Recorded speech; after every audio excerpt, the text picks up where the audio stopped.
할렐루야. 오늘도 주님이 주시는 귀한 은혜가 우리 사랑하는 조우리교회 모든 성도들 삶의 자리에 충만하게 임하시기를 주님의 이름으로 간절히 축원합니다. 지난 시간 우리는 오늘 본문과 같은 본문을 가지고 어제나 오늘이나 영원토록 동일하신 예수 그리스도를 통하여 우리에게 허락해 주시는 하나님의 은혜에 대해 함께 나누었습니다. 모세에게 또 여호수아에게 말씀하셨던 하나님께서 모세에게 여호수아에게 내가 너를 떠나지도 않겠다. 버리지도 않겠다. 여호수아에게는 특별히 모세와 함께 했던 것 같이 너희들도 그렇게 해주마 라고 말씀하셨습니다. 그 어제의 하나님은 예수 그리스도, 어제나 오늘이나 영원토록 동일하신 예수님 안에서 오늘도 그리고 내일도 변함없이 동일하게 오늘 이 말씀을 함께 듣고 하나님의 은혜를 고백하는 모든 성도들에게도 동일하게 주어지는 하나님의 은혜라는 것. 그래서 어제 내가 너를 떠나지 않겠다, 버리지 않겠다고 말씀하셨던 하나님의 그 은혜가 오늘 우리에게도 내가 너를 버리지 않고 떠나지 않겠다라고 말씀하시는 은혜로 또 내일 오고 오는 모든 세대에게도 내가 너를 떠나지 않고 버리지 않겠다라고 말씀하시는 은혜의 말씀으로 들려질 수 있기를 간절히 소원합니다. 그래요 여러분, 예수 그리스도 어제도 오늘도 영원토록 변함없으신 예수 그리스도를 통해 하나님의 이 약속은 모세와 여호수아뿐만이 아니라 바로 초대교회 모든 성도들에게도 동일한 말씀이 되고, 그리고 오늘을 살아가고 있는 성도 여러분들의 모든 삶의 자리에도 주시는 하나님의 음성이 되고, 앞으로 주님이 오시는 그날까지 언제나 변함없이 하나님의 약속의 말씀이 된다는 것을 기억하는, 그래서 그 말씀을 붙잡고 주님을 바라보며 믿음의 길을 걸어가는 복된 주님의 자녀들이 되시기를 간절히 소원합니다. 자, 그 약속의 사람들, 하나님의 약속을 믿고 하나님이 나와 함께 하신다는 그 붙들어 주심을 바라보면서 살아가는 성도들은 어떤 삶을 살아야 하는가 성경이 말씀해 주고 있는데, 지난 시간 우리가 그 말씀을 함께 나누었습니다. 무엇이었죠? 성경 무엇이라고 말합니까? 하나님의 그 약속, 내가 너를 버리지도 않는다, 떠나지도 않는다 라는 그 약속이 예수 그리스도를 통해서 동일하게 오늘 우리에게도 적용되는 그 삶을 살아가고 있는, 그 믿음의 길을 걸어가고 있는 모든 성도들은 어떻게 살아야 한다고 말씀합니까? 성경이 성도들을 향해서 무엇이라고 말합니까? 네, 돈을 사랑하지 말고 있는 바를 족한 줄로 알아라. 돈을 사랑하지 말고 있는 바를 족한 줄로 알라. 성경이 우리에게 이렇게 말씀해 주고 있습니다. 주님이 내가 너를 버리지도 않고 떠나지도 않는다라는 말씀이 주님의 분명한 음성입니다. 그러기에 그 하나님의 음성을 붙잡고 살아가는 성도들은 돈을 사랑하지 말고 있는 바를 족한 줄로 알으며 그렇게 살아야 된다라고 말씀해 주고 있습니다. 자, 여러분, 이 말씀 지난주에 우리가 함께 나누었던 말씀인데, 돈을 우리가 사랑하지 않아요, 있는 것을 족한 줄로 아는 삶을 살아요 라는 거, 여러분 그리 간단한 일이 아니다라는 거 우리가 지난주에 함께 나누지 않았습니까? 그런데 말입니다, 주님은 돈을 사랑하지 말고 그 마음 속에 돈을 살아가는 것들의 그런 마음이 사라지게 하는 삶을 살고, 또 지금 현재 내게 주어진 것에 만족하는 삶을 살아가라, 그게 성도들의 삶이다라고 말씀하시는데, 여러분 신앙의 원론적인 차원에서 말이에요, 이 말씀을 우리가 신앙의 원론적인 차원에서는 아멘 할 수 있을지도 모르겠습니다. 근데 여러분 이것이 우리의 신앙의 삶의 자리에서, 실제적인 우리의 삶의 자리에서 우리에게 이루어진다면 여러분 어떻게 하시겠습니까? 초대교회에만 이 말씀이 해당되는 말씀이 아니에요. 우리가 말씀을 지금 나누는 것처럼 하나님의 말씀은 언제나 예수 그리스도가 동일하신 것처럼 어제나 오늘이나 영원토록 동일하십니다. 그러면 이 말씀은 초대교회 성도들, 히브리인 성도들, 히브리인 그리스도인들에게만 주시는 하나님의 음성이 아니라 바로 오늘 우리에게도 주시는 하나님의 음성입니다. 앞으로 오는 모든 믿음의 세대들도 다 이 말씀을 붙잡고 살아야 하는 겁니다. 그런데 말이에요. 솔직하게 우리가 우리 스스로에게 대답하지 마시고 우리 스스로에게 한번 물어봅니다. 한번 물어보십시다. 신앙의 원론적인 차원에서 하나님이 나를 떠나지 않으시니 내가 돈을 사랑하지 않고 또 있는 것을 족한 줄로 여기면서 살아가는 거? 그래, 신앙의 원론적인 차원에서는 그래, 그렇게 이해하고 넘어갈 수 있을 수 있어요. 그런데 실제적으로 말이에요. 우리의 삶의 자리에서 돈을 사랑하지 말고 있는 것을 족한 줄로 알며 살아간다 하는 거 여러분 쉬울까요? 우리가 원하는 것이 빌 게이츠처럼 대단한 부자가 되기를 원하거나 지금은 좀 힘들지만 감옥도 왔다 갔다 하고 힘들지만 우리나라에서 가장 부자라고 할 수 있는 이재용 씨 같은 그런 대단한 부자가 되기를 원하는 건 아니어도 말이에요. 그것까지는 아니라고 하더라도 우리가 지난주에도 나왔던 것처럼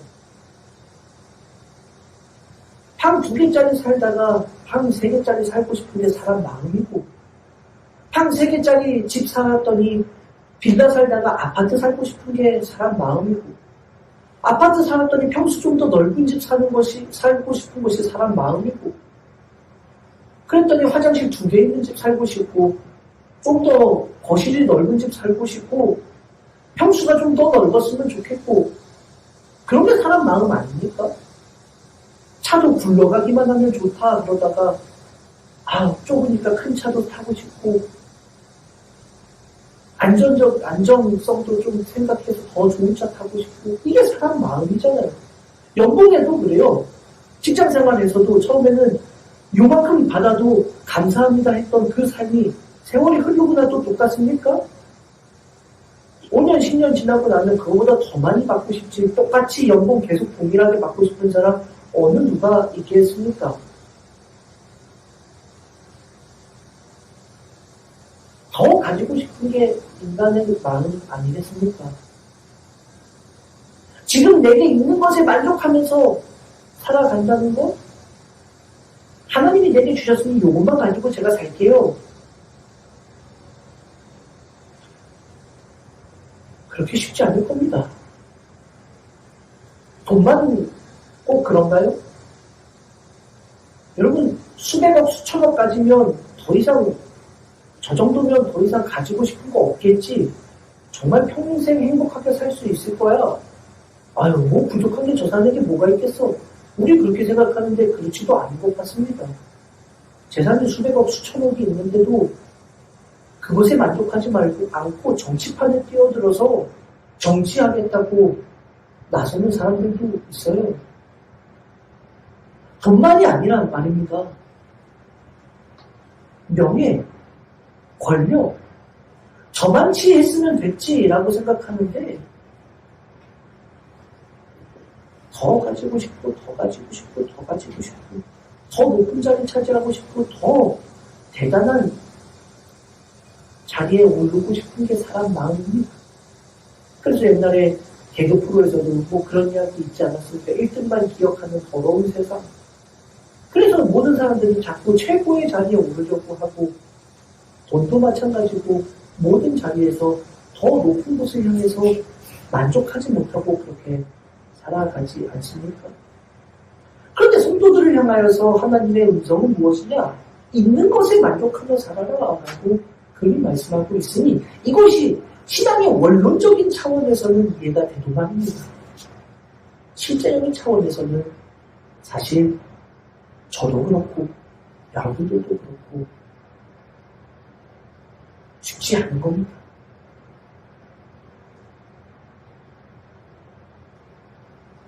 그러면 도대체 여러분 하나님의 말씀을 보면 하나님의 이 말씀이 우리에게는 전혀 다가오지 못하는 것 같은 이 말씀을 우리가 이렇게 살아가라고 말씀하시니 도대체 과연 누가 이런 삶을 살아갈 수 있을까?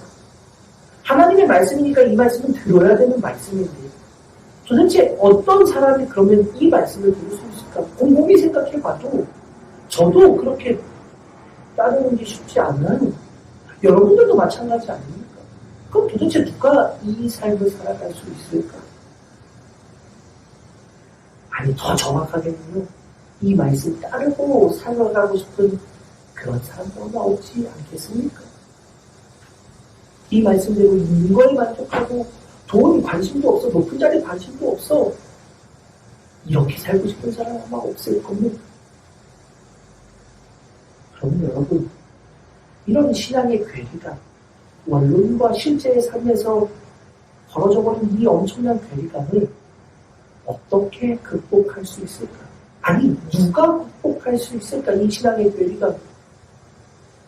과연 어떤 사람이 이 신앙의 괴리감을 극복할 수 있을까? 성경은 우리에게 이 신앙의 괴리감을 극복할 수 있는 사람이 누구인가를 우리에게 이렇게 말씀해주고 있습니다. 6절 말씀입니다. 그러므로 우리가 담대히 말하되 주는 나를 돕는 이시니 내가 무서워하지 아니하겠노라. 사람이 되게 어찌하리요.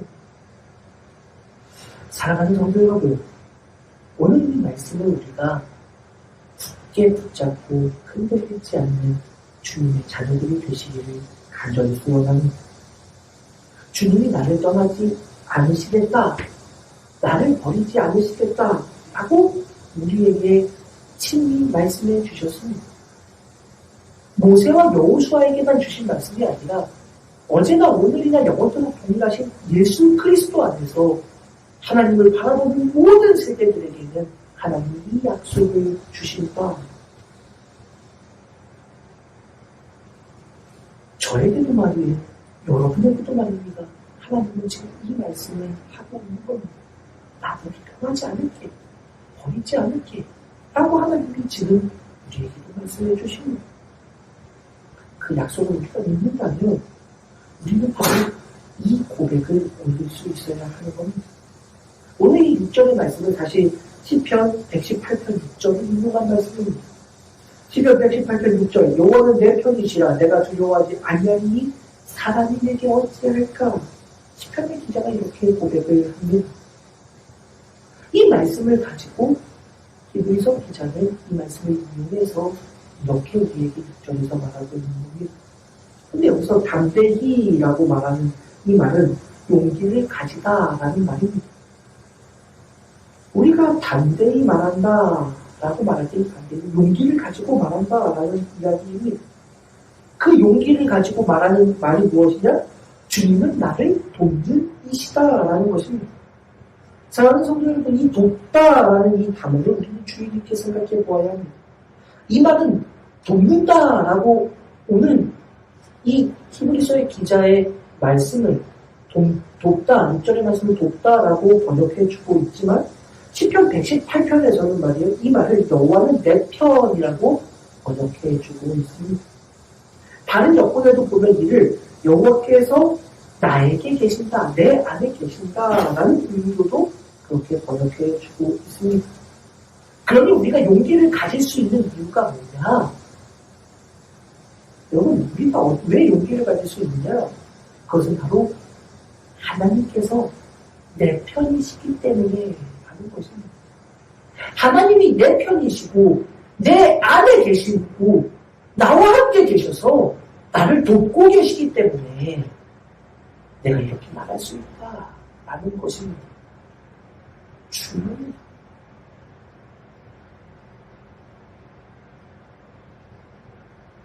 사랑하는 여러분, 하나님이 어디에 계십니까? 하나님 나라의 보좌에 앉아 계시죠. 그래요, 맞아요. 그런데 하나님은 또 어디에 계시느냐? 여러분 안에 계신다. 우리 안에 하나님이 계셔서 하나님이 내 편이 되어주시고 그래서 하나님께서 나를 도와주시기 때문에 나는 이렇게 자신있게 담대히 말할 수 있는 거다라고 히브리서 기자는 이렇게 말하는 겁니다. 그럼 여러분 히브리서 기자만 그렇게 말할 수 있습니까? 아니에요. 히브리서 기자는 우리랑 다른 사람입니까? 똑같은 성도이지요. 그런데 히브리서 기자가 담대히 우리는 그렇게 말한다. 하나님은 내 편이다. 시편의 기자도 우리에게 담대히 말하는데 하나님은 내 편이시다. 하나님 내 안에 계시다라고 말하는 이 고백을 그들만의 고백이 아니라 우리의 고백도 되어야 합니다. 하나님 내 안에 계시고 예전에 저희 딸아이가 유치원 다닐 때인가요? 아버지가 목사라는 걸 저게 적잖아요. 그러니까 아마 그 선생님도 교회를 다니시는 분이 아니었을까 저는 생각합니다. 아버지가 목사님이라고 하니까 이제 장난으로 물어보는 거죠. 하나님 어디 계셔? 하나님 보이시지도 않잖아. 하나님은 안 계시는 것 같은데 뭐 이렇게 장난치면서 아마 물어보셨겠지요. 진심으로 물으진 않았을 겁니다. 그랬더니 저희 딸아이가 하나님 계세요.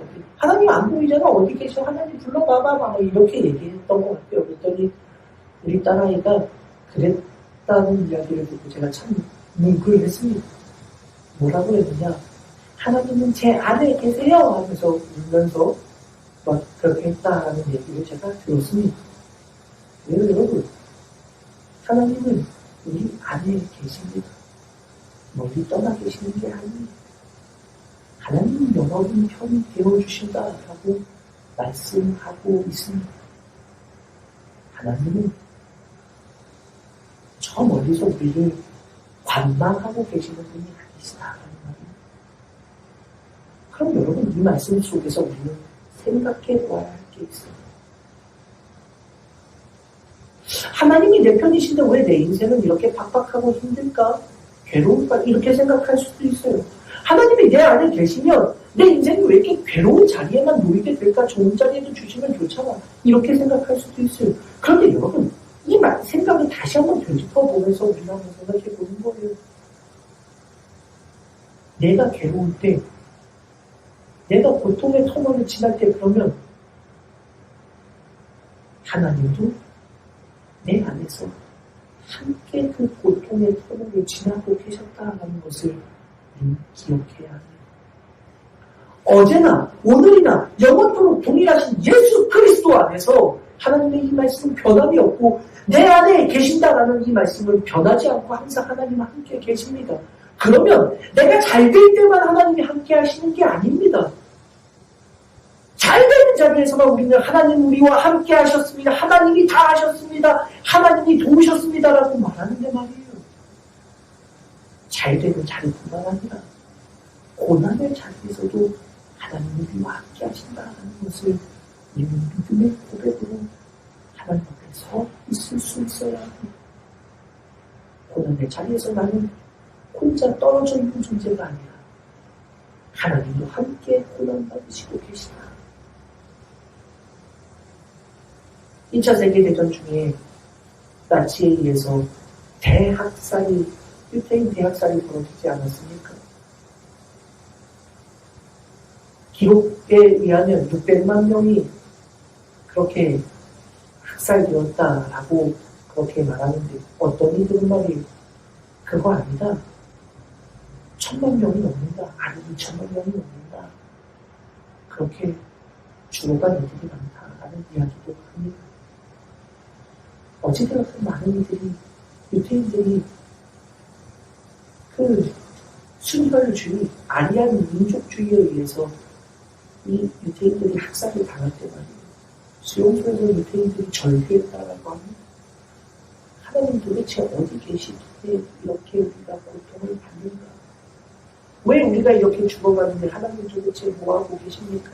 하고 부르짖을 때 누군가가 그렇게 말했다고 합니다. 하나님도 우리와 함께 고난받고 계시나. 이게 바로 고난의 신앙. 사랑하는 여러분, 우리가 고통받고 괴로운 그 자리에 하나님도 함께 아파하신다는 것을 잊지 않는 믿음의 자녀들이 되시기를 바랍니다. 하나님이 내 편이시라는 것은 하나님이 나를 승리의 장로만 이끌어주신다는 말씀이 아닙니다.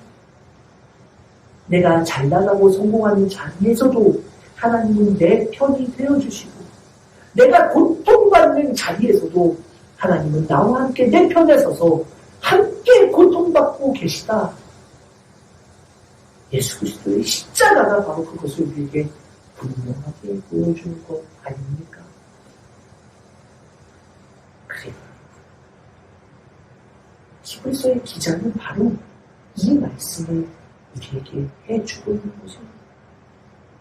원론적인 이 신앙의 말씀을 우리의 삶의 자리에서 살아간다는 건 어려워요, 당연히.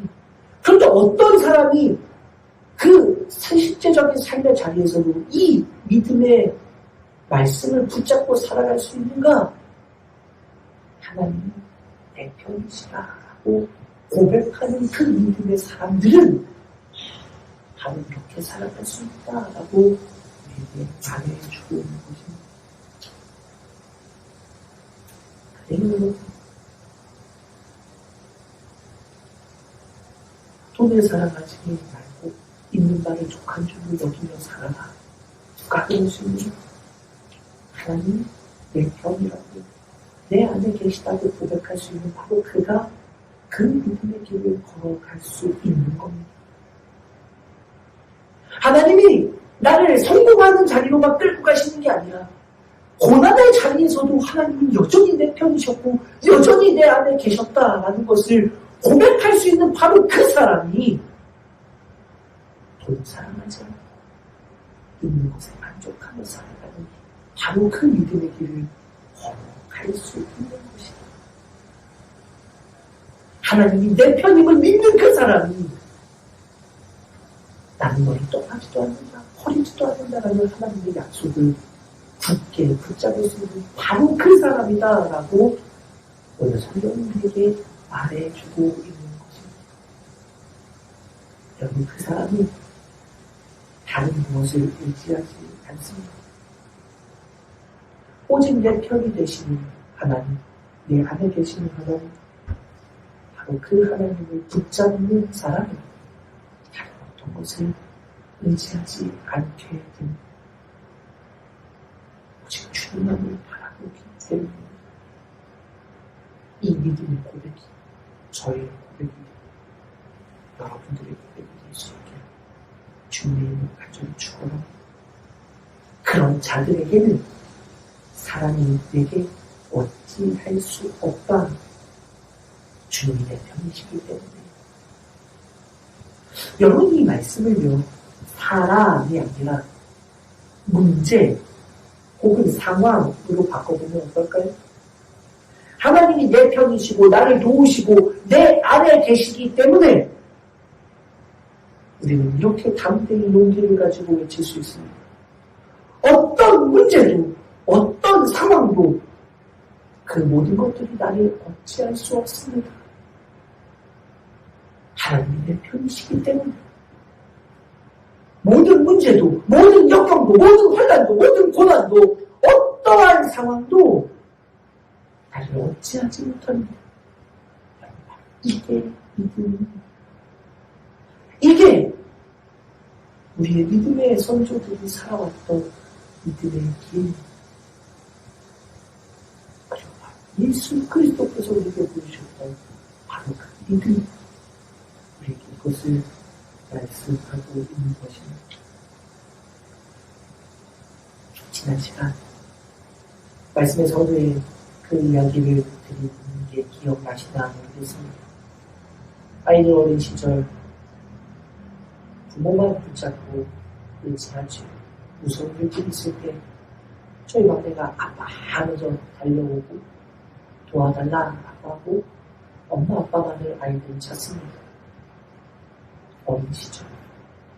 그런데 조금 더 성장할수록 엄마 아빠가 모든 문제에 다 답이 되지 못할 수도 있다라는 것을 알게 되면서부터 엄마 아빠를 찾지 않고 의지하지 않게 서서히 그렇게 됩니다. 근데 여러분, 믿음이란 말이 바로 그 어린 아이 같은 겁니다. 산보다 더 커 보이는, 대단해 보이는 엄마 아빠만을 바라보며 그렇게 살아가는 어린 아이처럼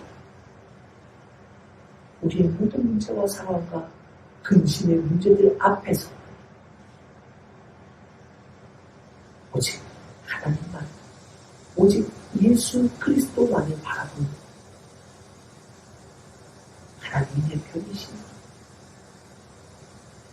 어떤 문제도 나를 흔들지 못한다 라고 고백하며 어제도 오늘도 영원토록 변함없으신 예수 그리스도 안에서 이 말씀이 나에게 주시는 말씀이 되어 나에게도 함께 하시는 그 하나님을 붙잡고 나아가는 그런 믿음의 사람, 아이들처럼 하나님만을 바라보는 그렇게 믿음의 길을 걸어가는 저도 여러분들도 될 수 있게 주님의 이름으로 간절히 축원합니다.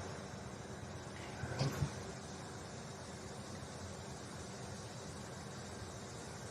초대교회는 참 어려운 일들이 많이 있었지요. 죽음의 자리까지 던져지는 그들에게 히브리서 기자는 이렇게 말하는 겁니다. 그 고통의 자리에서 하나님 너희와 함께 계시다는 걸 잊지 마라. 그 하나님을 붙잡고 의지하는 마음, 크게 믿음이다. 바로 그것이 믿음이다. 오늘 우리에게도 주님은 똑같이 말씀합니다. 이게 믿음이야. 잘 되는 자리에서만 하나님 내 편이야가 아니라 고통의 자리에서도 하나님 내 편이라고 고백할 수 있는 모든 신앙의 사람들, 하나님 내 편이심이 사람이 내게 어찌하지 못한다. 상황과 조건과 환경이 내게 어찌하지 못한다. 왜? 고통의 자리에서도 하나님은 여전히 함께 하시니까, 내 편이시니까, 내 안에 계시니까 라고 고백하며 흔들리지 않는 믿음으로 서 있는 바로 그 사람. 그가 모든 것을 하나님께 맡기고 있는 것에 만족하며 살아가는 진짜 믿음의 사람이라고 우리에게 말씀해 주고 있는 것입니다. 오늘 이 말씀 저에게 주신 하나님의 말씀입니다. 여러분에게 주신 하나님의 말씀을 주고 있습니다. 여러분들이 어떠한 상황에 있든지 간에 이 말씀을 붙잡으십시오. 하나님은 내 편이십니다. 하나님은 내 안에 계십니다. 그 믿음 안에서 어떠한 상황 속에서도 흔들리지 않는 복된 주님의 자녀들로 살아가 어제도 오늘도 영원토록 변함없으신 예수 그리스도와 함께 믿음의 길을 아름답게 걸어가는 우리 사랑하는 주님의 모든 성도들이 되시길 주님의 이름으로 간절히 축원합니다. 기도합니다. 하나님 감사합니다. 어떠한 상황에서도 하나님이 내 편이 되어주시니 감사합니다. 내 안에 계시니 감사합니다. 성공의 자리에서 만이 아니라 실패의 자리인 것처럼 보이는 그 자리에서 고난과 역경의 터널을 지나는 바로 그 자리에서 이 믿음의 고백을 통하여 아름다운 믿음의 사람들로 서 있게 하여 주옵소서. 감사를 드리며 거룩하신 예수님의 이름으로 간절히 기도를 드리나이다. 아멘.